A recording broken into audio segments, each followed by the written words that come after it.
मुंतज़िमीन को मैं दुआ देता हूँ कि परवरदिगार आलम इस महफिल पाक की तमाम तर बरकतों से अराकीन व मुआविनीन को और तमाम सामईन को माला माल फरमाए। आमीन कहा करें दुआओं पर। आमीन कहने पर कोई पैसे तो नहीं जाते हैं, कोई परेशानी तो नहीं है आपको। जितने लोगों को परेशानी हो वो जा सकते हैं, मेरी तरफ से इजाजत है। अगर यहाँ 50 लोग भी रह गए और वो दिल से सुनने वाले होंगे वो मेरे लिए काफ़ी होंगे, क्योंकि हम मुसलमान हैं, हुजूर के गुलाम। हमें भीड़ से कभी कोई तवक्को न रही है, न रहती है, न रहेगी। भीड़ से तवक्को नहीं रहती है। अल्हम्दुलिल्लाह इस्लाम के चाहने वाले 313 थे तो उन्होंने इस्लाम का परचम बुलंद किया था। फिर करबला में 72 थे तो उन्होंने इस्लाम का परचम बुलंद किया था। तो जब तक आप सुनेंगे नहीं आपको पता क्या लगेगा। खाक आपस में बातें करोगे तुम्हें क्या मालूम होगा क्या आने वाला आया, क्या बोल के चला गया। आराम से, संजीदगी से, सुकून से, इत्मीनान से सुने। और माफ करें मैं बड़ा मुखालिफ हूं उन जलसों का जहां सिर्फ शोर शराबा होता है, जहां सिर्फ रात भर लोग जागते हैं, हाय हल्ला करते हैं, शोर करते हैं और सुबह को उन्हें यह पता नहीं होता कि रात जलसे में आखिर हुआ क्या था। कोई फायदा नहीं है ऐसे जलसों से। इस जलसे में आने का मतलब जानते हो? यहां आने का मतलब यह है कि यहाँ पे अल्लाह तबारक व तआला और उसके प्यारे महबूब का आप जिक्र सुने, जिक्र करें कि सवाब भी हासिल हो और हमें हमारी इस्लाह भी हो और हमें जिंदगी गुजारने का सही जो सलीका और बांकपन है, जो दस्तूर हयात की शक्ल में अल्लाह ने कुरान की शक्ल में दस्तूर हयात अता किया है, वो हम तक पहुँचे और हम उस पर अमल करें। सुनेंगे इंशाअल्लाह? जोर से बोलो सुनेंगे। तो सारा मजमा दिल लगा के बुलंद आवाज से दुरूद शरीफ पढ़कर सुनाए। आवाज बढ़ाओ, दूर से लेता रहे। दुरूद शरीफ पढ़ो और पूरी ईमानदारी से कहें सुभान अल्लाह। अच्छा, अभी आप बहुत हाथ उठा उठा के मचल मचल के सुन रहे थे।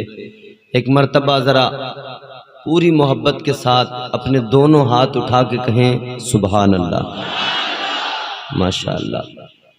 अब महसूस हुआ कि अब आप तैयार हैं सुनने के लिए। याद रखना मेरे अजीजों, मैं बारहा कहता हूं, हमारा जो खालिक है, जो हमारा मालिक है, हमारा जो रब है, जिसने हमें पैदा किया है ना, वो बहुत करम करने वाला है, बहुत करम करता है, बड़ी उसकी अताएं हैं, बहुत फजल फरमाता है। यहां कोई दुनिया में अगर हमारे साथ कोई अच्छा सुलूक करता है, कोई हमारे साथ कोई एहसान करता है, तो हम तमाम उम्र उसे सलाम करते हैं, तमाम उम्र उसके शुक्रगुजार रहते हैं। कहते हैं फला मुसीबत के वक्त में ये हमारे काम आया था। लोगों, अल्लाह का क्यों हम शुक्र अदा न करें, जो हर मुश्किल में हमें मुश्किलों से नजात भी देता है और मुश्किलों में हमारी मदद भी फरमाता है। वो परवरदिगार है हमारा, वो खालिक है, वो मालिक है। और जानते हो कितने करम हैं उसके हम पर, कितने एहसान हैं उसके हम पर। ये सांस आती है, सांस जाती है, ये निज़ामे जिंदगी चल रहा है, ये अल्लाह का एहसान नहीं तो क्या है? बोलो।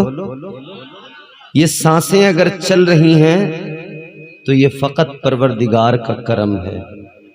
अल्लाह न चाहे तो जिंदगी एक लम्हा आगे नहीं बढ़ सकती है। अगर रब न चाहे तो एक सांस नहीं आ सकती है। ये रब का करम है, ये उसका एहसान है कि जिंदगी चल रही है। अच्छा, अगर कोई शख्स बीमार हो जाता है, उसके कर्म देखें, अल्लाह के परवरदिगार की अताएं और उसके एहसानात देखें। अगर कोई शख्स बीमार हो जाए, क्या करते हैं? उसको डॉक्टर के पास लेके जाते हैं, डॉक्टर को दिखाते हैं, दवाई दिलवाते हैं,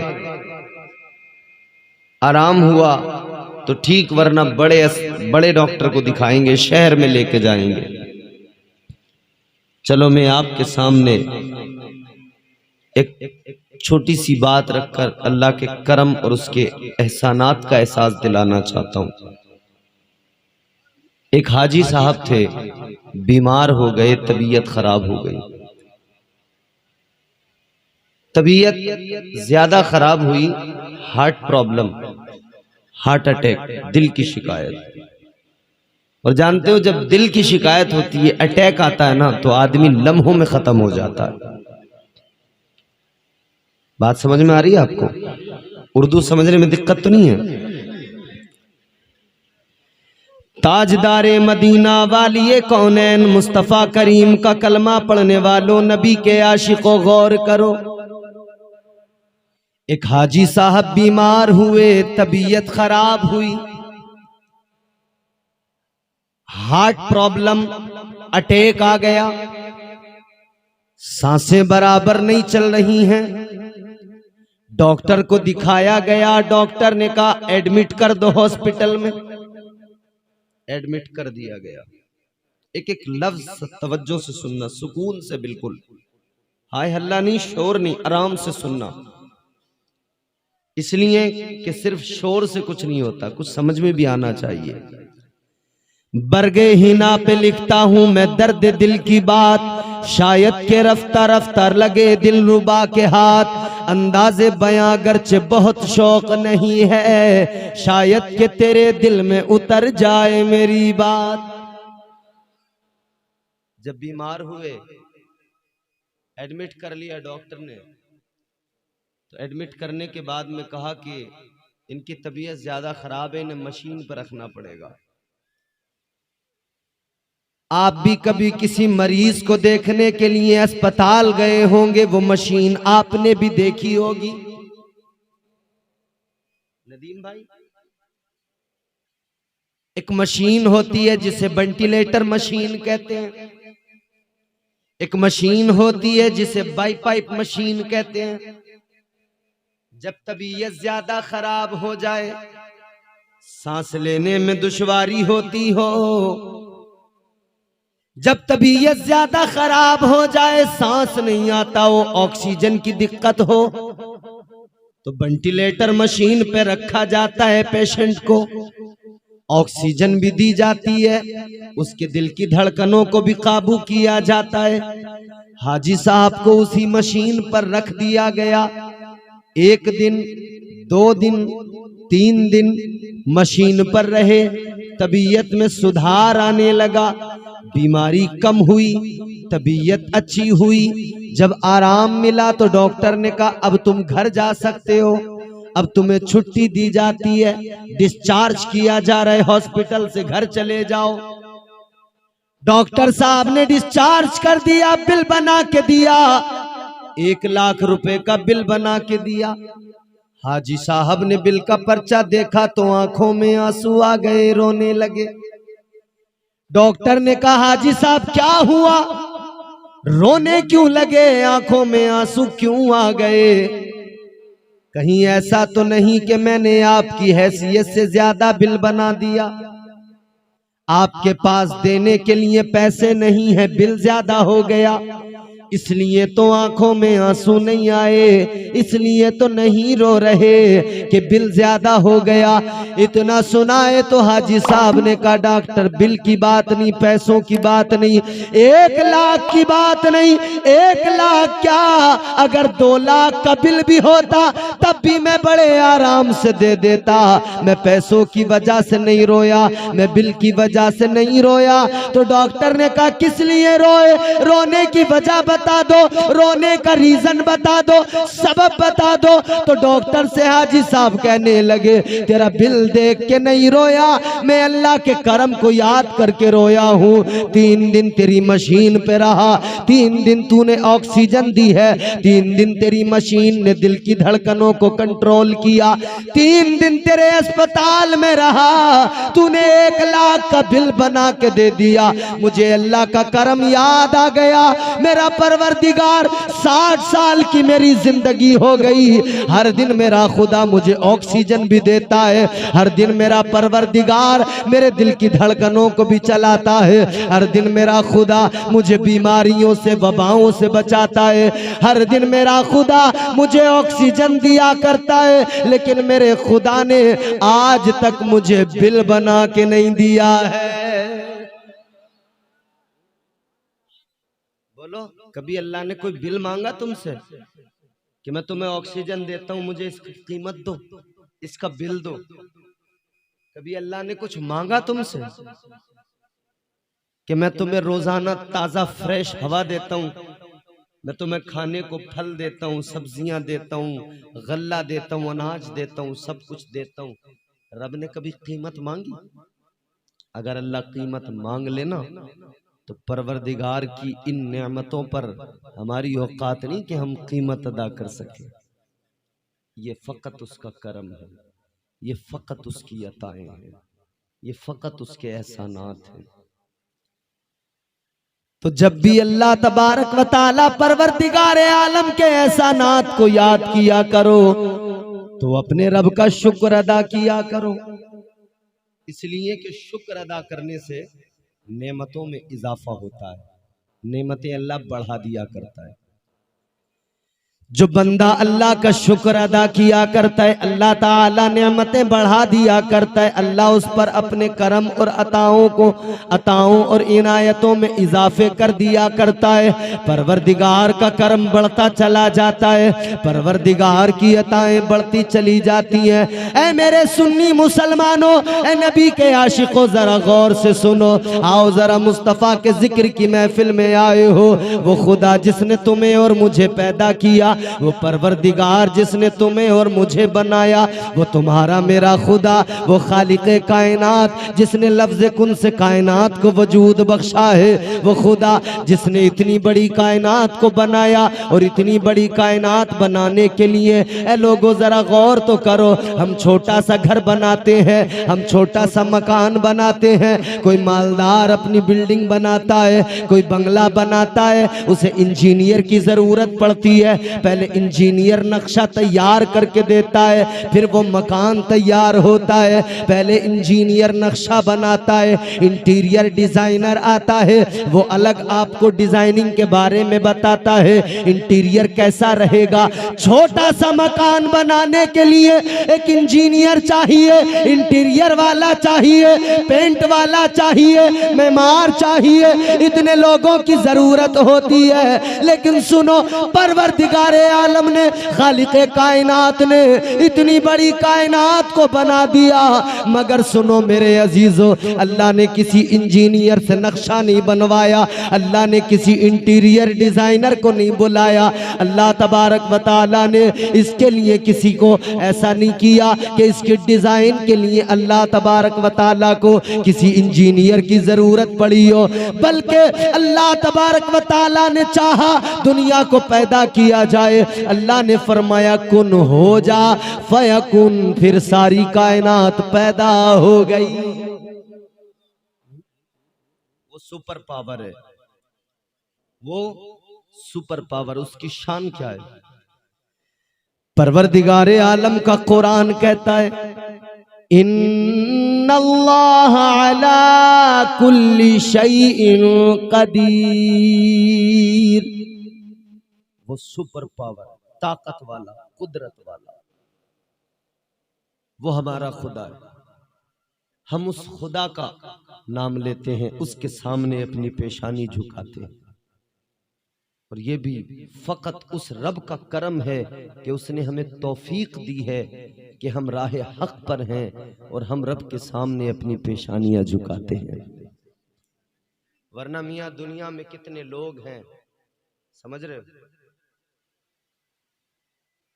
दुनिया के अंदर न जाने कितने लोग हैं, कोई आग को अपना खुदा समझ रहा है, आग के सामने झुका हुआ है। कोई पत्थरों को अपना माबूद मानकर उनके सामने सर झुकाए हुए खड़ा है। कोई दरियाओं को, पानी को, बहते पानी की मौजों को खुदा मान बैठा, उसके सामने सर झुका दिया। खुदा की तलाश में लोग निकले, किसी ने दरियाओं के आगे सर झुकाया, किसी ने पत्थरों के आगे सर झुकाया। खुदा को ढूंढने चले लोग, लेकिन खुदा न मिल सका।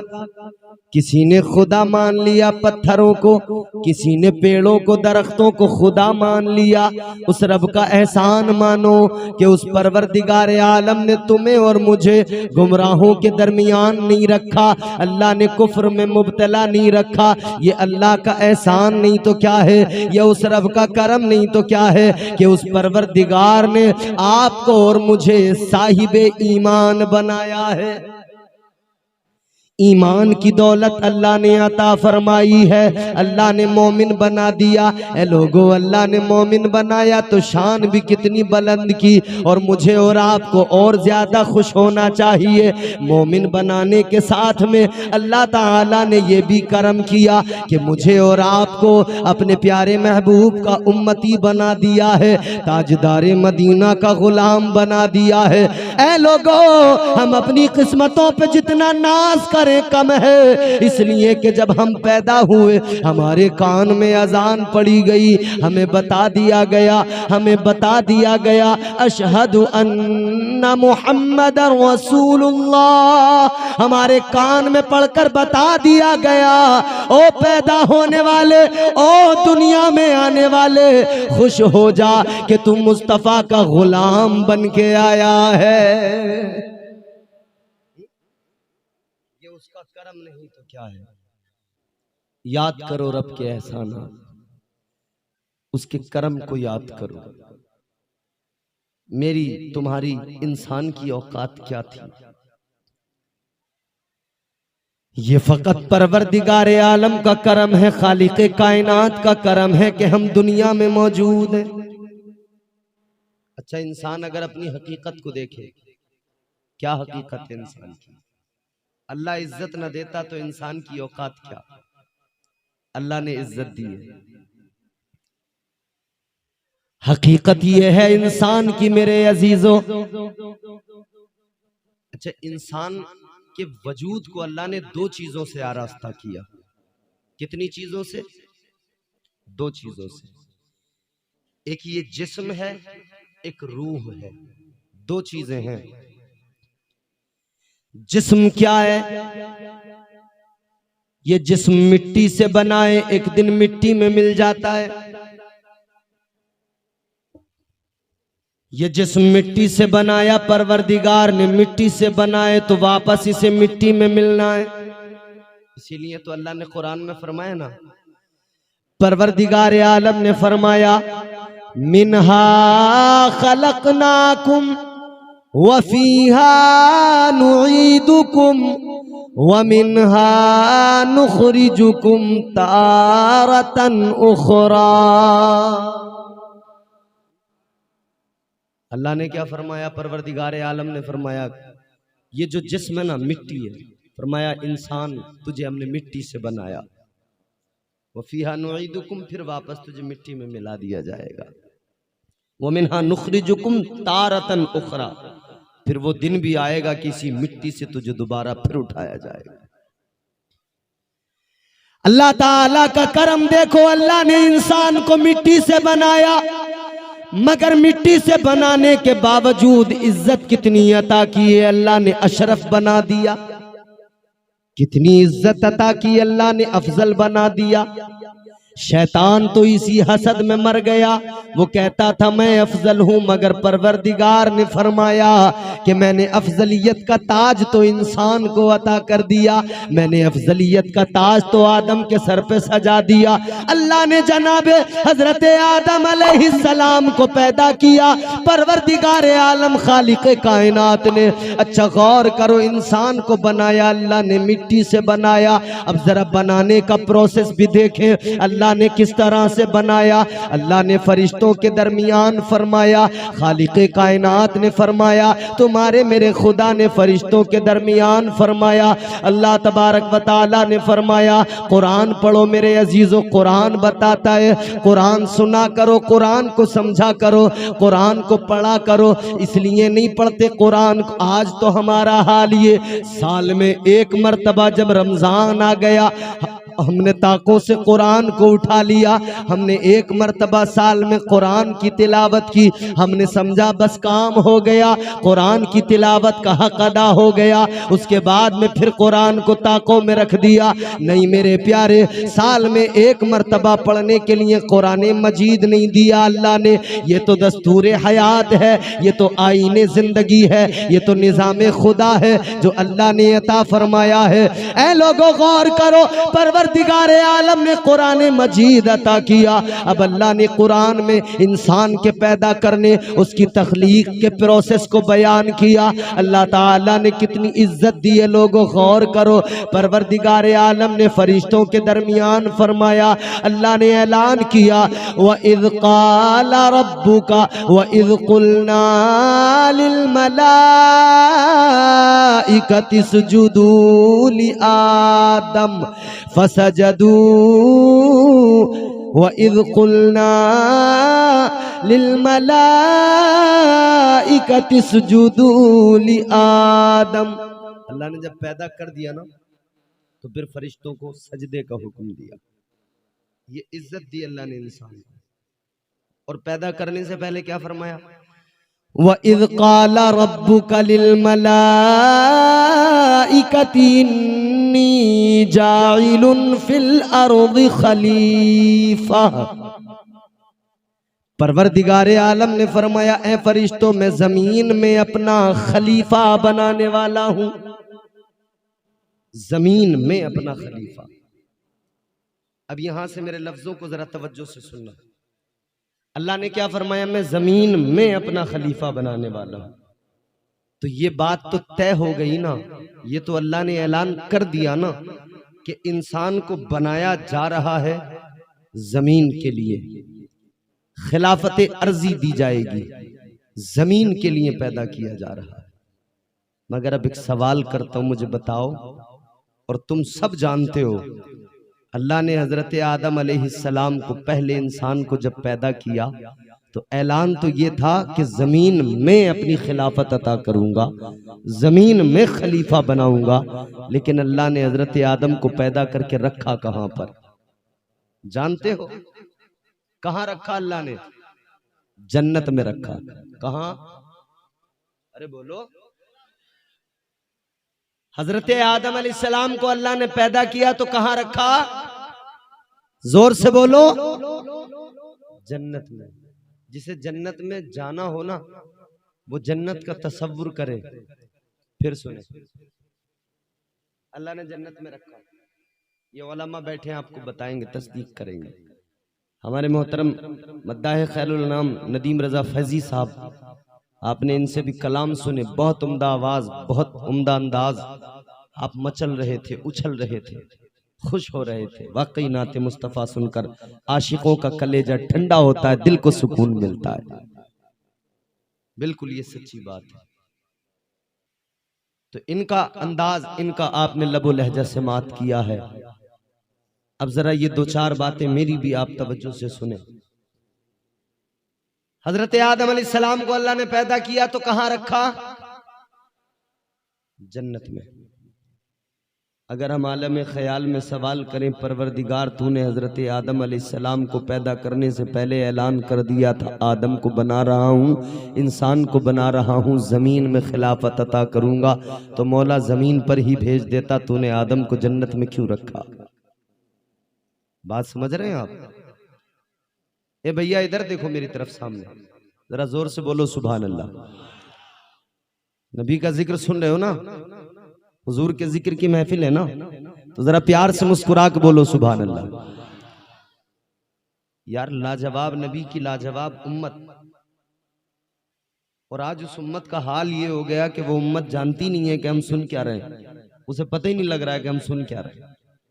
लाजवाब नबी की लाजवाब उम्मत हो कि नहीं? बोलो हमारे नबी, जोर से बोलो नबी है ना लाजवाब। यूं तो सारे नबी मोहतरम हैं मगर, यूं तो सारे नबी मोहतरम हैं मगर, सरवरे अंबिया तेरी क्या बात है। यूं तो सारे नबी मोहतरम हैं मगर, सरवरे अंबिया तेरी क्या बात है। रहमते दो जहां एक तेरी जात है, रहमते दो जहां एक तेरी जात है। या हबीबे खुदा तेरी क्या बात है। रहमते दो जहां एक तेरी जात है। या हबीबे खुदा तेरी क्या बात है। अल्लाह ताला ने हजरत आदम अलैहिस्सलाम को पैदा किया, जन्नत में रख दिया। अब सवाल करें आलम ख्याल में, ए मौला तूने आदम को पैदा किया तो जमीन पर ही भेज देता, जन्नत में क्यों रखा? आलम ख्याल में अगर अल्लाह की बारगाह में सवाल करोगे, ए मौला है परवरदिगारे आलम, तूने हजरत आदम अलैहिस्सलाम को पैदा करके जन्नत में क्यों रखा, जमीन पर फौरन क्यों नहीं भेजा? तो अल्लाह तबारक व तआला परवरदिगारे आलम की कुदरत का जवाब आएगा, गैब से निदा आएगी। आलम ख्याल में अल्लाह ताला का जवाब आएगा। अल्लाह तबारक व तआला फरमाएगा, मेरे बंदो सुनो सुनो, ये बात तो सच है, मैंने आदम को पैदा किया जमीन के लिए, जमीन की खिलाफत अता की, ये बात तो सच है। आदम को जमीन पर रहना था, लेकिन मैंने पहले आदम को जन्नत में रखा। गौर करो मेरे अजीजों, अल्लाह ताला ने हजरत आदम को जन्नत में रखकर इंसान को मिजाज दिया, इंसान को मिजाज दिया। ऐ मेरे बंदे सुन ले, मैंने तुझे पैदा किया है, तुझे जाना तो जमीन पर है, मगर पहले जन्नत में रह के चला जा, पहले जन्नत को देख के चला जा, पहले जन्नत के हुस्न को देख के चला जा, जन्नत की बहारों को देख के चला जा, जन्नत के नजारों को देख के चला जा। जन्नत को जरा देख ले, जन्नत का हुस्न जरा देख ले। जन्नत आप बार बार कम करते हैं क्या आवाज को भाई, कम कर देते हैं क्या आवाज? एक जगह पर छोड़ दीजिए, आपका माइक बहुत अच्छा है, अल्लाह बरकतें अता फरमाए। ये थोड़ी सी आवाज बढ़ाएं और एक जगह पर छोड़ दें इसको, फिर कम ज्यादा ना करें। हाँ हेलो, यहीं रहने देना भाई, जरा जोर से बोलें सुभान अल्लाह। तो परवरदिगार आलम ने मिजाज दिया है, खालिक़े कायनात ने मिजाज दिया। ऐ मेरे बंदे पैदा तो जमीन के लिए किया है, मगर पहले जन्नत में रखा जा रहा है, तुझे मिजाज दिया जा रहा है, जन्नत को देख के जा, जन्नत के हुस्न को देख के जा, जन्नत के बहारों को देख के जा, जन्नत के नजारों को देख के चला जा। तू जब दुनिया में जाएगा तुझे जन्नत याद रहेगी, जब तू दुनिया में जाएगा तुझे जन्नत की आसाइशें याद रहेंगी। जब तू दुनिया में अपनी जिंदगी गुजारेगा तुझे दुनिया का हुस्न नहीं बल्कि जन्नत का हुस्न याद रहेगा। तो जन्नत को याद करते रहना, यही तेरा ठिकाना होगा। अब तू दुनिया में जाकर अल्लाह तबारक व तआला की फर्मा बरदारी करना, इताअत में जिंदगी गुजारना, फिर इताअत वाली जिंदगी गुजार के आएगा तो तेरा ठिकाना फिर दायमी ठिकाना अल्लाह ताला जन्नत को बना देगा। फिर परवरदिगार तुझे जन्नत में रखेगा। हजरत आदम अलैहिस्सलाम की तख्लीक हुई पहले इंसान की मिट्टी से, इंसान का वजूद मिट्टी से, मगर एक दूसरी चीज है रूह जिस्म के अंदर। वो रूह मिट्टी से नहीं बनी है। वजूद मिट्टी से है तो मिट्टी में मिल जाता है, जिस्म मिट्टी से है मिट्टी में मिल जाता है, मगर रूह मिट्टी से नहीं है। ऐ लोगों गौर करो, रूह को अल्लाह ने बनाया तो मिट्टी से नहीं बनाया। यही तो वजह है जिस्म मिट्टी में मिलता है, रूह मिट्टी में नहीं मिलती। जिस्म मिट्टी में मिल जाता है। जिस्म जब इंसान मर जाए इसी मिट्टी में दफना दिया जाता है, इसी मिट्टी में दफना दिया जाता है। लेकिन रूह अल्लाह तबारक व तआला ने उसकी जगह का इंतखाब किया, तयन किया है। उसके लिए एक मकाम है, रूह वहां पे चली जाती है। रूह को अपने ठिकाने पर अल्लाह तबारक व तआला भेज दिया करता है। ऐ लोगों जरा गौर करो, रूह अल्लाह तबारक व तआला ने कैसे बनाई, रूह क्या है, इस पर बड़े अक़वाल हैं। और ये मेरे आका की बारगाह में भी सवाल किया गया था, हुजूर से मालूम किया गया था रूह क्या है। जब मुस्तफ़ा करीम से सवाल किया गया, या रसूल अल्लाह बताएं रूह क्या है, अल्लाह ताला का कुरान मजीद में जवाब आ गया।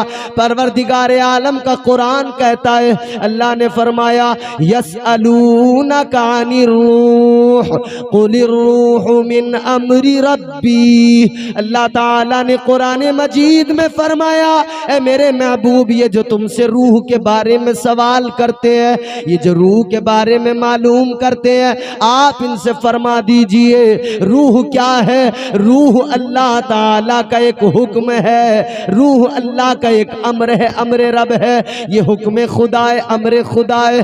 अल्लाह ताला ने फरमा दिया, इससे ज्यादा इसके चक्कर में ना पड़े। रूह क्या है, अल्लाह ने बहरहाल रूह को बनाया है, जिस्म को बनाया है। और जिस्म की और रूह की लड़ाई रहती है। रूह एक अलग पैगाम देती है और जिस्म इंसान का चूंकि मिट्टी से बना है, ये एक अलग पैगाम देता है। जिस्म की और रूह की, दोनों की, इन दोनों का इख्तिलाफ होता है। लेकिन लोगों, अब इंसान किसकी बात को तस्लीम करे, जिस्म की बात को तस्लीम करे या रूह की बात को तस्लीम करे। कुछ काम ऐसे हैं इंसान का जिस्म कहता है इस काम को कर ले, तेरे जिस्म को सुकून मिलेगा। जिस तरह से आप रात को आराम करते हैं, रात को सोते हैं, तो जिस्म कहता है सो जा, आराम मिलेगा। जिस्म कहता है बिस्तर पर लेट जा, जिस्म कहता है आराम की जरूरत है। जिस्म थक जाता है, इसे आराम की जरूरत होती है। मगर रूह भी एक जिस्म के अंदर है। रूह बंदे से कहती है सोना तो है, मगर खबरदार ऐसे ही नहीं सो जाना,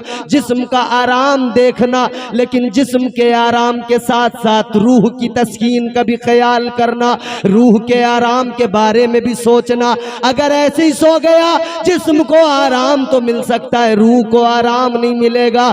तो रूह कहती है ऐसे ही नहीं सो जाना, बल्कि सोने से पहले अपने परवरदिगार की बारगाह में सर झुकाना, सजदे करना, नमाज इशा को अदा करके सोना। फिर तेरे जिस्म को भी आराम मिलेगा और सजदा करेगा तो रूह को भी आराम मिल जाएगा। तो जिस्म के आराम के साथ रूह का आराम भी जरूरी है, रूह की तस्कीन भी जरूरी है। रूह का सुकून कैसे मिलता है?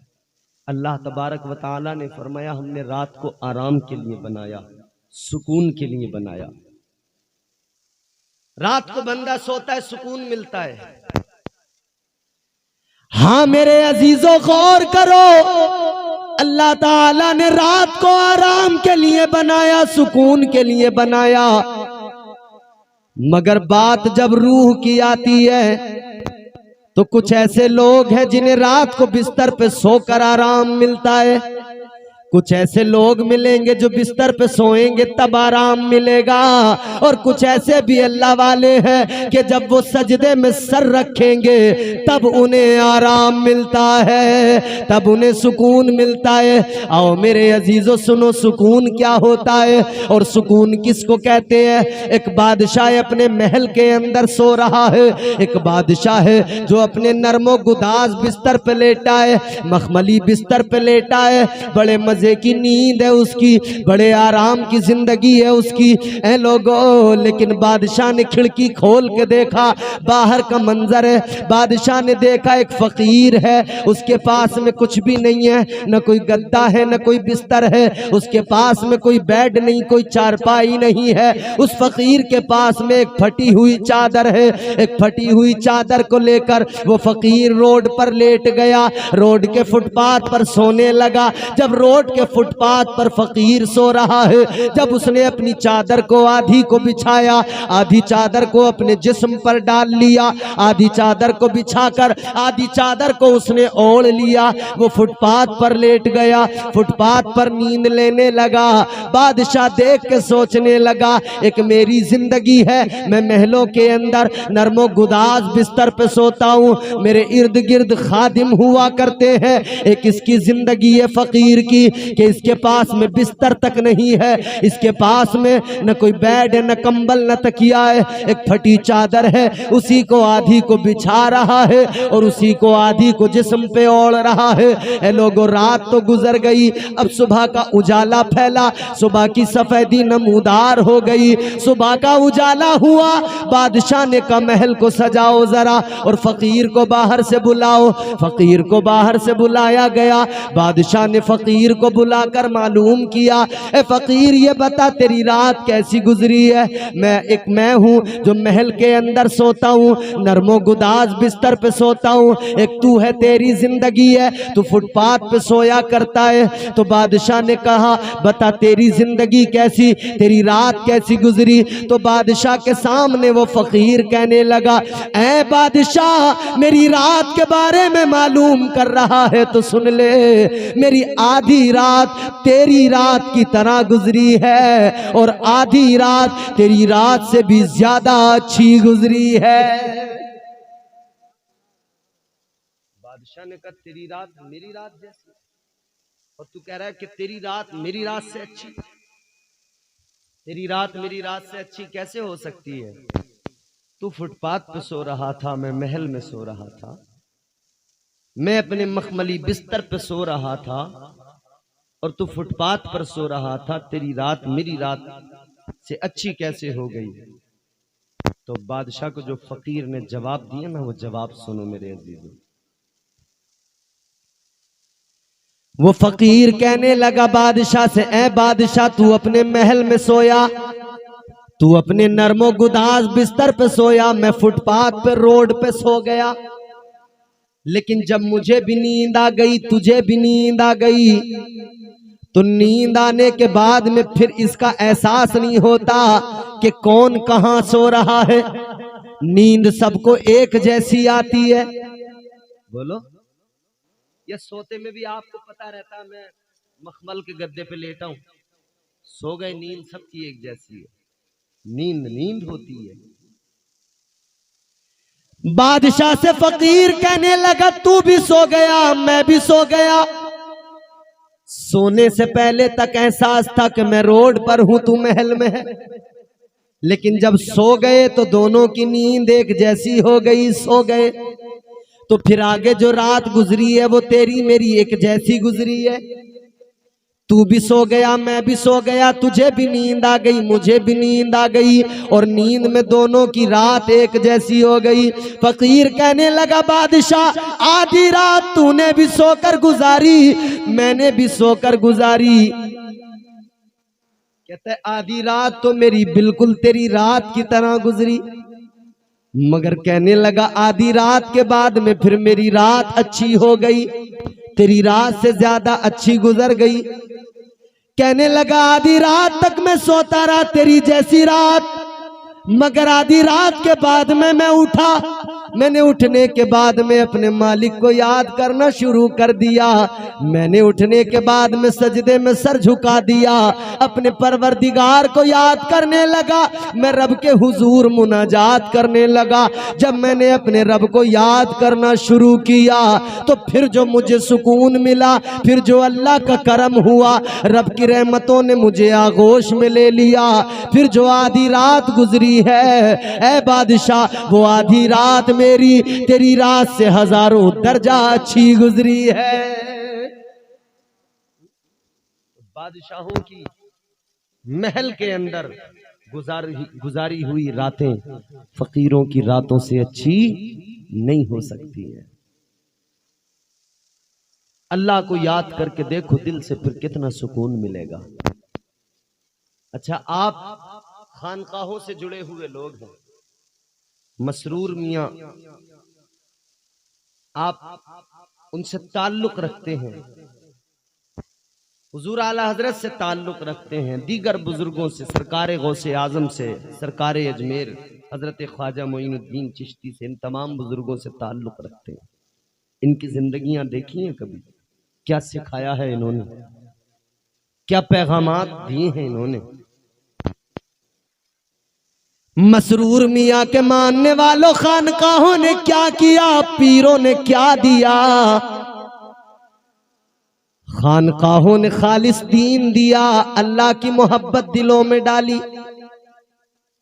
आओ चलो बगदाद की सरजमीन पे चलो, ताजदारे बगदाद सरकारे गौसे आजम रदी अल्लाह ताला अन्हु, पीरों के पीर, पीराने पीर, दस्तगीर सरकार गौसे आजम की जिंदगी को देख लो। क्या दिया सरकार गौसे आजम ने, जिंदगी भर यही तो दिया।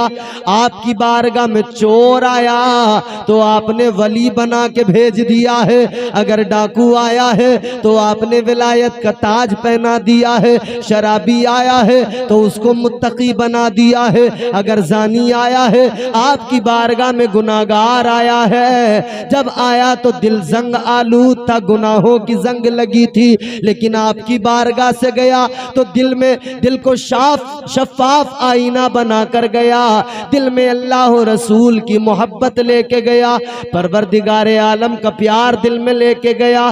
तो सरकारे बगदाद सरकारे गौसे आजम ने क्या दिया, आपकी महफिल में जो भी आता, आपकी बारगाह में जो भी आता था, वो यही तो लेके जाता था, उसकी रूह को बेदार किया जाता था, उसे यही तो सिखाया जाता था कि जिस्म कहेगा आराम की जरूरत है, जिस्म का आराम न देखना बल्कि रूह की तस्कीन का सामान कर लेना, वरना जिस्म क्या मिट्टी में मिल जाएगा, खत्म हो जाएगी बात, रूह बाकी रहेगी, रूह बाकी रहेगी।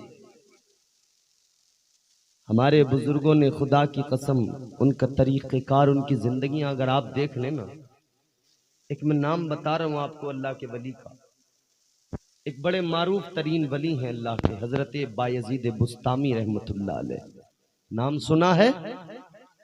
तो हजरत बायजीद बुस्तामी की जिंदगी देखें, जरा जोर से बोलें सुभान अल्लाह।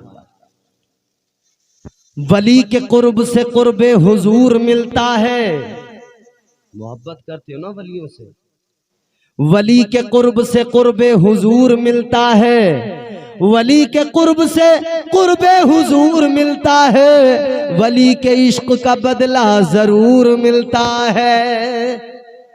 अल्लाह अल्लाह किए जाने से अल्लाह न मिले, खाली अल्लाह अल्लाह अल्लाह अल्लाह करने से अगर अल्लाह मिल जाता ना, बहुत लोग टहल रहे हैं अल्लाह अल्लाह करते हुए, बड़ी बड़ी तस्बीह हाथ में है, अल्लाह अल्लाह अल्लाह अल्लाह अल्लाह, दाने बराबर तस्बीह के चल रहे हैं। और बात तस्बीह पढ़ने वाले तो ऐसे हैं, लेटेस्ट वर्जन तस्बीह पढ़ने वालों का ऐसा है कि पहले यूं तस्बीह यूं सामने हाथ रख के पढ़ी जाती थी, अब तस्बीह पीछे हाथ रख के लोग पढ़ते हैं। देखे होंगे आपने वो तस्बीह पढ़ने वाले, अब उनके हाथ यूं पीछे रहते हैं, पीछे हाथ है, तस्बीह चल रही है, पढ़े कुछ या ना पढ़े मगर तस्बीह का दाना चलता रहेगा। एक तस्बीह पढ़ने वाला तो ऐसा देखा कि यूं तबीयत से दाने उसके तस्बीह के यूं खींच रहा। ये तस्बीह पढ़ने वाले लोग अल्लाह का जिक्र करें तो इस अंदाज से करें कि वो जिक्र दिल को सुकून और राहत पहुंचाए, क्योंकि अल्लाह ताला का जिक्र ही ऐसा है। परवरदिगारे आलम ने कुरान मजीद में फरमाया, अला बिज़िक्रिल्लाहि तत्मइन्नुल क़ुलूब। अल्लाह का कुरान कहता है अल्लाह का जिक्र है जो दिलों को सुकून देता है। अल्लाह के जिक्र से ही दिलों को सुकून मिला करता है, दिलों को इत्मीनान हासिल होता है। यह दुनिया बेचैन नजर आ रही है, इस्तिराब है, हर आदमी परेशान है, सुकून नहीं मिल रहा है, दिल को चैन नहीं मिल रहा है, आराम नहीं है जिंदगी में। कहां से मिलेगा सुकून, कहां से आएगा आराम? इधर उधर भागने वाले, अगर सुकून चाहिए तो चल जरा मस्जिद में चल, सर झुका सजदे में, फिर सुकून मिलेगा। चल जरा रब की बारगाह में चल, अपने रब को याद कर, परवरदिगार से अपना ताल्लुक मजबूत कर ले, फिर देख दिल को सुकून मिल जाएगा, रूह को इत्मीनान मिल जाएगा, तेरी तबीयत शाद हो जाएगी। अगर सुकून चाहते हो जिंदगी में तो परवरदिगार आलम से अपना राब्ता मजबूत कर लो, अपना रिश्ता रब से मजबूत कर लो। अगर जिंदगी में सुकून चाहते हो तो अल्लाह का जिक्र किया करो। हजरत बायजीद बुस्तामी बाजार गए, एक गुलाम खरीद कर लाए, बाजार से गुलाम खरीदा। आपने गुलाम से मालूम किया तेरा नाम क्या है? उसने कहा हुजूर मेरा नाम असलम है। गुलाम लेकर आ गए, कहने लगा हुजूर मेरा नाम है असलम। आपने फरमाया तेरा एक ही काम होगा, एक ही ड्यूटी होगी। क्या? फरमाया तेरा इतना सा काम होगा, तू हर रोज मुझे फजर की नमाज से पहले वुजू कराएगा। वुजू कराना सिर्फ तेरा काम, बाकी कोई काम नहीं। गुलाम भी खुश हो गया, चलो अच्छी जगह पे पहुंच गया, काम ज्यादा है ही नहीं, सिर्फ मुझे एक बार वुजू कराना पड़ेगा और कोई काम नहीं। अल्लाह तबारक व तआला के प्यारे वली हजरत बायजीद बुस्तामी ने उस गुलाम से कहा एक बार सिर्फ फजर में वुजू कराना है। कब कराना है? फजर में। कब? जोर से बोलो यार। फजर की नमाज के लिए। कितने लोग हैं जो फजर की नमाज पढ़ते हैं? उठाएं जरा हाथ, कितने लोग हैं? चलो रहने दो, मत उठाओ, मुझे मालूम है नहीं है, गिने चुने निकलेंगे 5-10। इतनी बड़ी तादाद, क्या ये हमारे लिए शर्म की बात नहीं? इतनी बड़ी तादाद जलसे में हम बैठे हैं, क्या नमाज हम पर फर्ज नहीं है? किसी और पर फर्ज है? अच्छा एक बात बताओ यार, अगर नमाज हम नहीं पढ़ेंगे बताओ कौन पढ़ेगा फिर?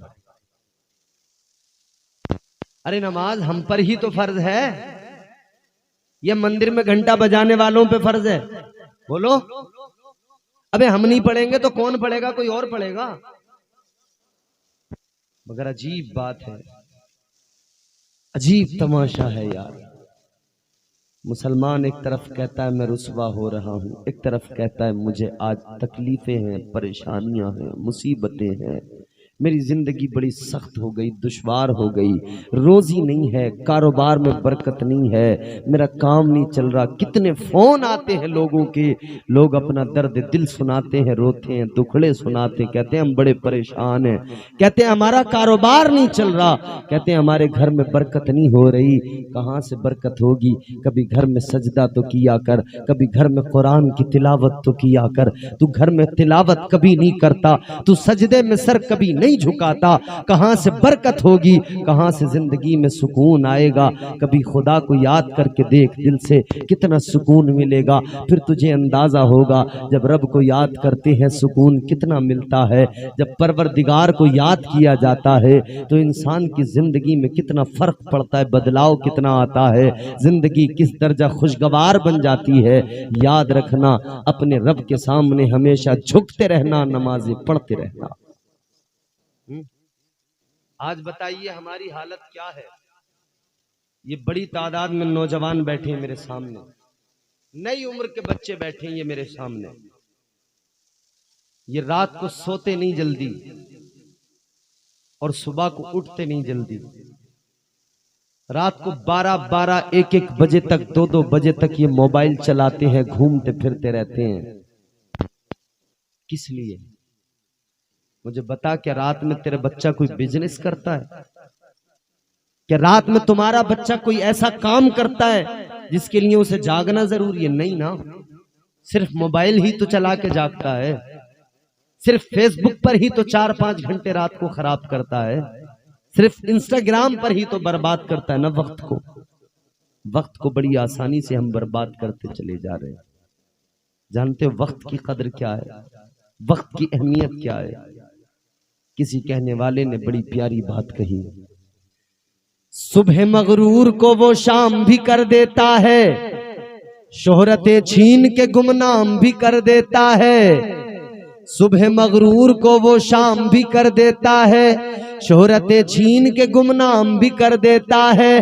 वक्त से आंख मिलाने की हिमाकत न करो, वक्त इंसान को नीलाम भी कर देता है। वक्त को बर्बाद करने वालों जरा सोचो तो सही, वक्त क्या है, वक्त की अहमियत क्या है? हमारे बुजुर्गों ने फरमाया, औलिया ने फरमाया, ये जो सुई में घड़ियां चलती हैं, ये जो घड़ी की सुइयां टिक टिक करती हैं, बुजुर्गों ने फरमाया इस वक्त की घड़ी की सुई को टिक टिक जो ये करती है, इसकी टिक टिक को टिक टिक ना समझना, बल्कि हमारे बुजुर्गों ने फरमाया इसको अपनी दिल की धड़कन समझा करो। दिल की धड़कन चल रही है, दिल की धड़कन समझा करो। ये जो वक्त की सुई चलती रहती है, ये जो वक्त की धारा बहती रहती है, कद्र किया करो। अगर वक्त बर्बाद कर दोगे तो तुम जानते नहीं हो अल्लाह तबारक व तआला ने वक्त कितनी अजीम नेमत अता की है। ये गुजर गया एक बार तो दोबारा लौट कर नहीं आता है। जो वक्त एक बार गुजर गया वो दोबारा जिंदगी में वापस नहीं आता है। बचपन गुजर गया दोबारा वापस नहीं आता, जवानी गुजर गई दोबारा वापस नहीं आती, बुढ़ापा आ गया तो बुढ़ापे में लोग जवानी को याद करते रहते हैं, अपनी जवानी के किस्से सुनाते रहते हैं। बुढ़ापे में जवानी को याद करने वालों से पूछा करो जवानी कैसी थी, बुढ़ापा कैसा हो गया, वो बताएंगे तुम्हें जवानी में ताकत थी, जवानी में बड़ा ज़ौम था जवानी का, लेकिन बुढ़ापा आया तो कमर भी झुक गई, बुढ़ापा आया तो कमजोरी आ गई, बुढ़ापा अब ठीक से खड़े भी नहीं होने देता। वक्त गुजर जाता है, यादें रह जाती हैं गुजरे हुए वक्त की। ऐ मेरे अजीजों वक्त को बर्बाद न किया करो। ऐ मेरे अजीजों आप कभी किसी नदी के ऊपर से गुजरे होंगे, किसी नदी के पुल से आपका गुजर हुआ होगा और आपने नीचे को कभी देखा होगा। पुल के नीचे से जो पानी गुजर जाता है एक बार, वो दोबारा उस पुल के नीचे नहीं आता है। वो गुजर गया सो गुजर गया, वक्त का चरखा चल रहा है, ये चलता रहेगा। वक्त बर्बाद न किया करो, वक्त की अहमियत समझना है तो चलो कुरान पढ़ो, अल्लाह तबारक व तआला का कलाम पढ़ो, वक्त की अहमियत को समझो। परवरदिगारे आलम ने फरमाया, कुरान मजीद का 30वां पारा है और अल्लाह ताला ने एक सूरह मुबारका का नुज़ूल किया है। एक सूरह मुबारका है जिसका पहला फिक्रा है। अल्लाह ने फरमाया वल अस्र इन्नल इंसान लफी खुस्र। अल्लाह ताला ने फरमाया पहला फिक्रा है वल अस्र। अल्लाह तबारक व तआला फरमाता है जमाने की कसम। क्या? जमाने की कसम। जमाना किसे कहते हैं? जमाना क्या होता है? ये वक्त ही होता है ना। आज जो वक्त है ये गुजर जाएगा, फिर कल इसे एक जमाने से याद किया जाएगा, एक वो जमाना था। परवरदिगारे आलम ने जमाने की कसम उठाई। अच्छा एक सवाल करूं मैं आपसे, कसम कब उठाई जाती है और क्यों उठाई जाती है?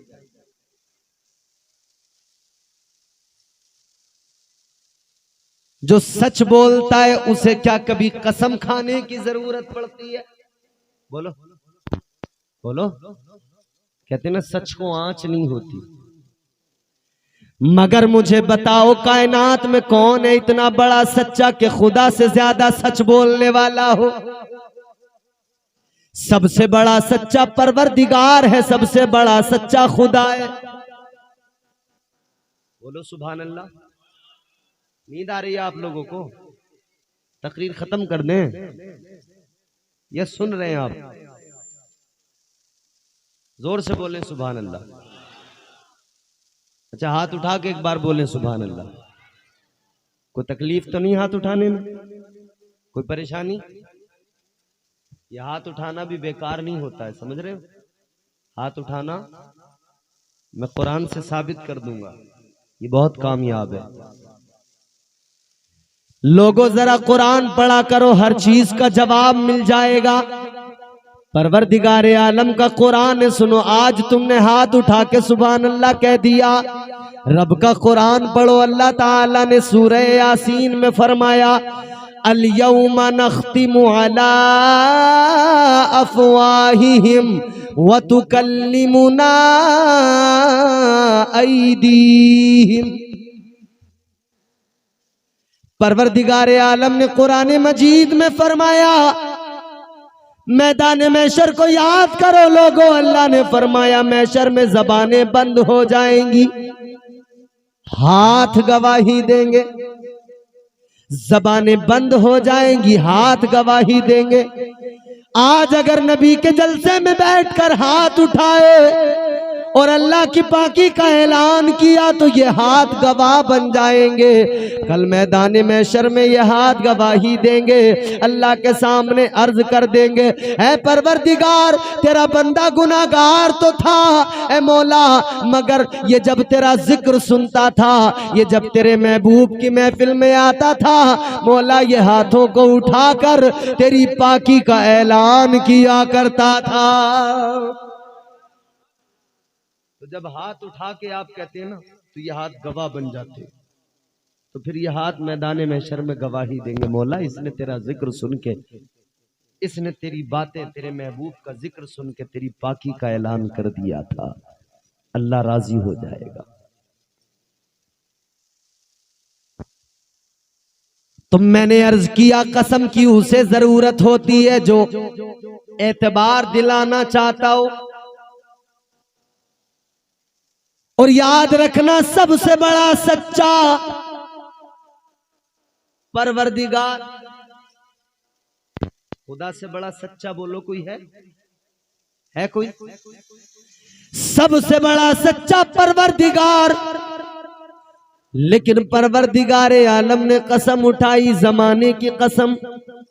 अर्ज किया जाए मौला की बारगाह में, है मौला जमाने की कसम उठाई तूने, लेकिन मौला तू तो बड़ा सच्चा, तुझसे बड़ा सच्चा कोई नहीं, फिर तूने कसम क्यों उठाई?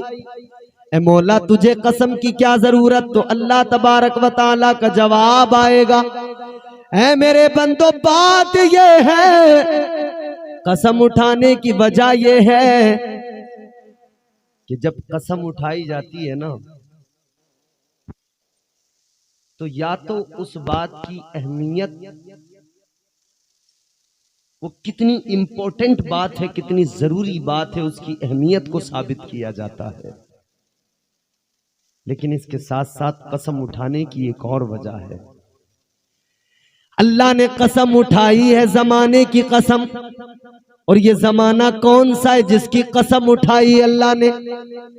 ऐ लोगों गौर करो, जमानों में सबसे अच्छा जमाना कौन सा? ताजदारे मदीना ने फरमाया, मुस्तफा जाने रहमत ने फरमाया, मेरे आका ने फरमाया, खैरुल कुरूनी करनी। मेरे आका फरमाते हैं सारे जमानों में मेरा जमाना सबसे अफजल, सारे जमानों में मेरा जमाना सबसे अफजल। क्योंकि आका सबसे अफजल तो जमाना भी अफजल, आका सबसे अफजल तो आका की उम्मत भी अफजल, आका कायनात में सबसे अफजल। कितने अफजल, कितने आला। अल्लाह अकबर कहने वाले ने तो यूं कह दिया, पैकरे दिल रुबा बन के आया, रूहे अर्जो समा बन के आया, सब रसूले खुदा बन के आए, वो हबीबे खुदा बन के आया, सैयदा आमिना का दुलारा और हलीमा की आंखों का तारा, वो शकिस्ता दिलों का सहारा, बेबसों की दुआ बन के आया। बादशाहों ने की है गुलामी, ताजदारों ने दी है सलामी, बेमिसाल उनका नामे गिरामी, मुस्तफा मुजतबा बन के आया। दस्ते कुदरत ने ऐसा सजाया, हुस्न तख्लीक को रश्क आया, जिसका रुतबा किसी ने न पाया, वो खुदा की रजा बन के आया।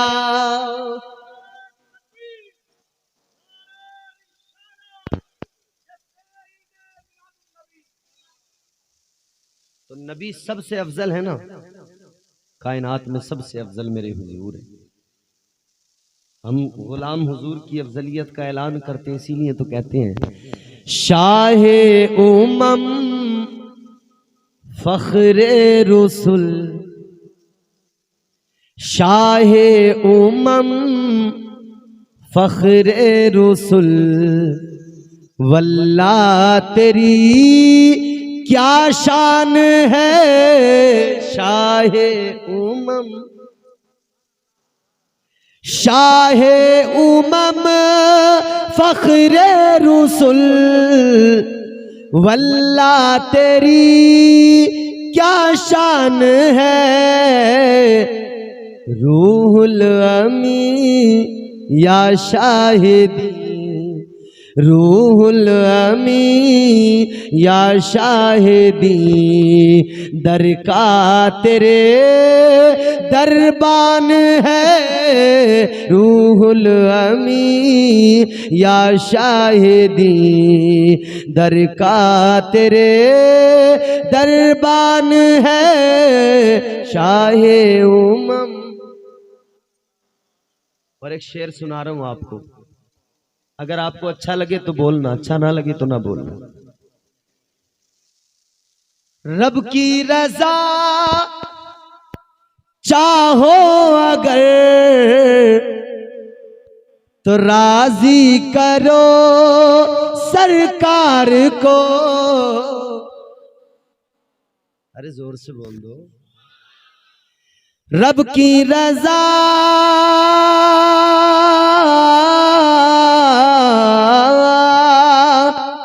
रब की रजा चाहो अगर राजी करो सरकार को।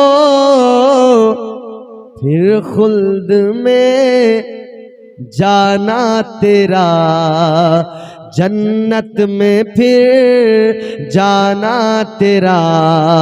मुश्किल नहीं आसान है, जन्नत में फिर जाना तेरा।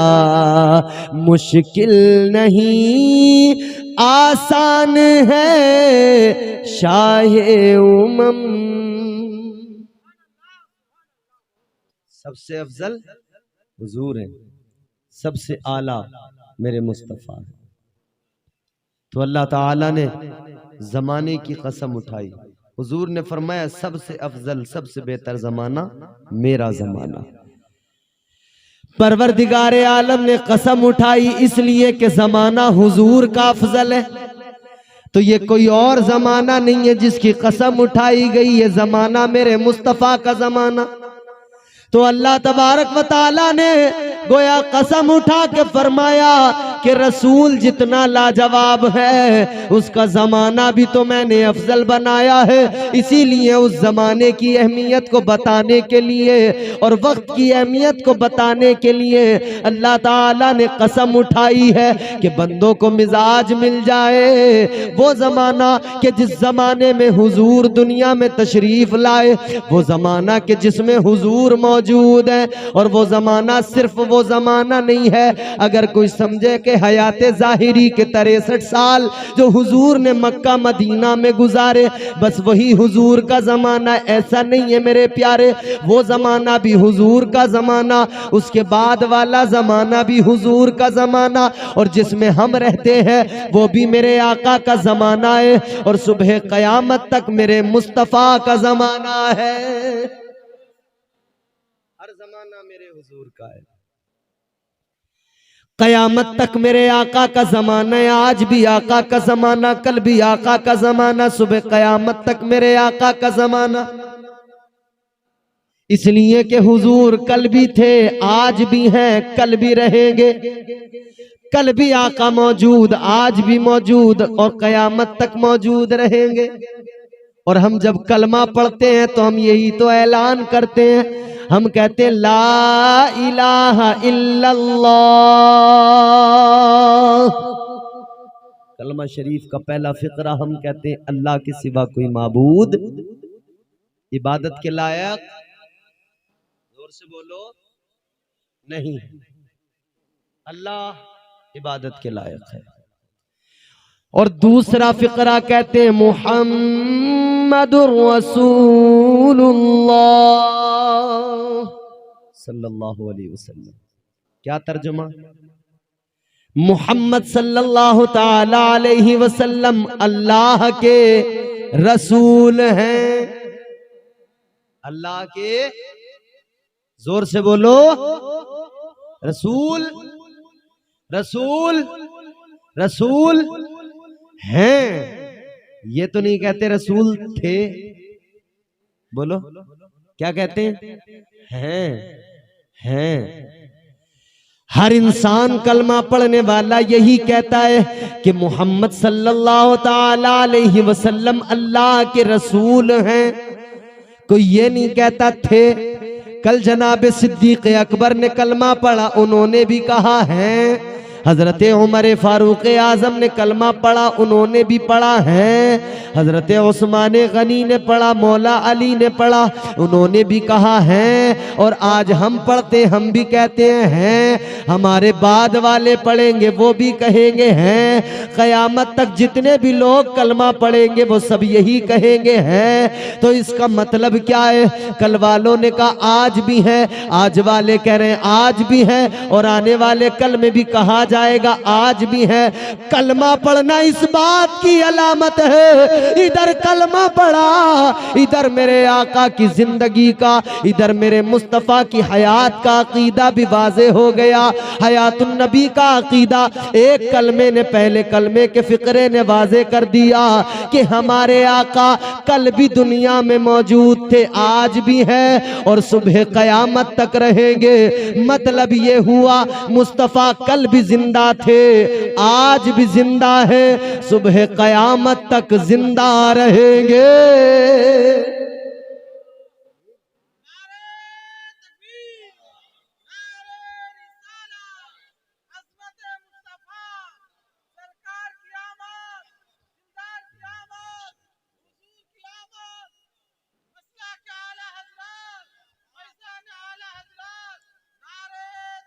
और हम सुन्नी मुसलमान हैं, हम सुन्नी मुसलमान हैं। हमारा अकीदा क्या है?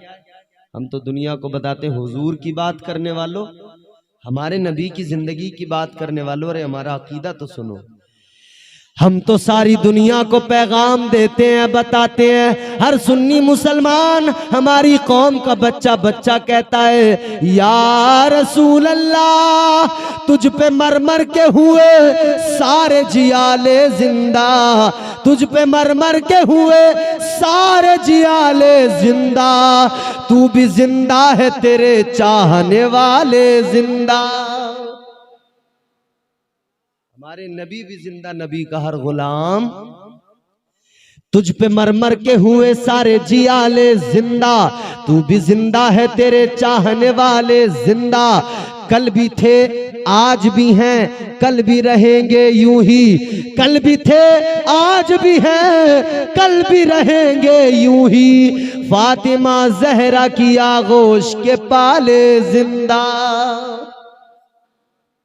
तो जिंदगी और मौत का फर्क यही है कि हुजूर जिंदा, हुजूर का हर उम्मती जिंदा।